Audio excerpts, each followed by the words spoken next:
இந்த அவமானம் உனக்கு தேவையா? ஏன்னா சட்டமன்றத்தில் உதயநிதி ஸ்டாலின் கேட்ட கேள்வியே புரியாம சிஎம் விஜய் பார்த்தீங்கன்னா பதில் சொல்றன்ற பேர்ல தப்பான பதில் சொல்லி அசிங்கப்பட்டுன்ற போல சட்டமன்றத்தில் நேற்று வந்து உதயநிதி ஸ்டாலின் சிஎம் விஜய் கிட்ட கேட்ட கேள்விக்கு அதுக்கு விஜய் கொடுத்த பதில வந்து நேற்று வீடியோல வந்து போட்டிருந்தேன். ஆனா அந்த வீடியோ கிட்ட கமெண்ட் செக்ஷன்ல விஜய் அசிங்கப்பட்ட வீடியோ சேர்த்து போடுறான்ற போல ஃபுல் வீடியோ போட சொல்லி எல்லாம் கேட்டிருந்தாங்க. ஆனா இவங்க எல்லாரும் பார்த்தீங்கன்னா அடுத்து செங்கோட்டையன் எழுந்து கொடுத்த பதில வந்து மறந்துட்டாங்க போல. அதனால இப்போ அந்த ஃபுல் வீடியோ காமிக்கிறேன். அதுல யார் பேசுறது கரெக்ட்ன்றதை நீங்களே கமெண்ட் சொல்லுங்க. ஏன்னா இது சட்டமன்றத்தில் ஃபர்ஸ்ட் நம்ம உதயநிதி ஸ்டாலின் பார்த்தீங்கன்னா குறுவை சாகுபடிக்கான வறட்சி நிவாரணத்தை இந்த கவர்மெண்ட் கொடுக்கணுன்ற போல வந்து கேட்டிருந்தாரு. குறுவையில நஷ்டத்தை சந்திக்கக்கூடிய விவசாயிகளுக்கு இந்த அரசு உரிய இழப்பீடு வழங்கணும்னு கேட்டுக்கொள்கின்றேன். எங்களுடைய ஆட்சியில 6.5 லட்சம் ஹெக்டர் அளவு. இதுக்கு பதில் சொல்றதுக்காக எழுந்த நம்ம சிஎம் விஜய் பாத்தீங்கன்னா போன வருஷம் 2025 கூட டிஎம்கே கவர்மெண்ட் பாத்தீங்கன்னா 58 கோடி மானியம் கொடுத்ததுனால 11 லட்சம் மெட்ரிக் டன் அளவுக்கு பாத்தீங்கன்னா நெல்லை வந்து கொள்முதல் பண்ணிருக்காங்க. ஆனா இப்போ டிவிகே கவர்மெண்ட் பாத்தீங்கன்னா போன வருஷத்துக்கும் அதிகமா 2 மடங்கு மேல 134 கோடி வந்து மானியமா கொடுத்துருக்காங்க. அது மட்டும் இல்லாம செப்டம்பர்ல தான் பாத்தீங்கன்னா அறுவடையை வந்து ஸ்டார்ட் பண்ணுவாங்க. அதனால குறுவை சாகுபடிக்கான 134 கோடி சிறப்பு தொகுப்பு வந்து நாங்க ஆல்ரெடி கொடுத்துட்டோன்ற போல சிஎம் விஜய் வந்து எழுந்து சொல்லியிருக்காரு. சாகுபடிக்கு அந்த நிவாரணம் வந்து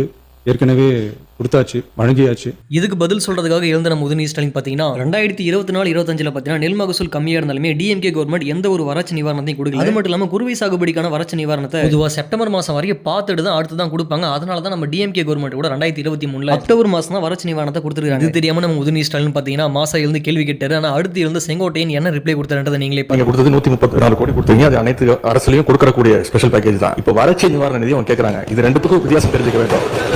அதே மாதிரி அதே முன்னர் என்னடா கட்ட குறைக்கு கட்டம் சரியில்லை, நம்ம கூட விளையாடுறதே அவனுக்கு வேலையா போச்சு. செப்டம்பர் இறுதி வரையிலும் பார்த்துவிட்டு தான் வறட்சி நிவாரண பணிகளை ஆற்றுவது வழக்கம். அவை குறிப்பிட விரும்புகிறேன். என்னை தாண்டா ஈஸியா அடிச்சு போடுறீங்க.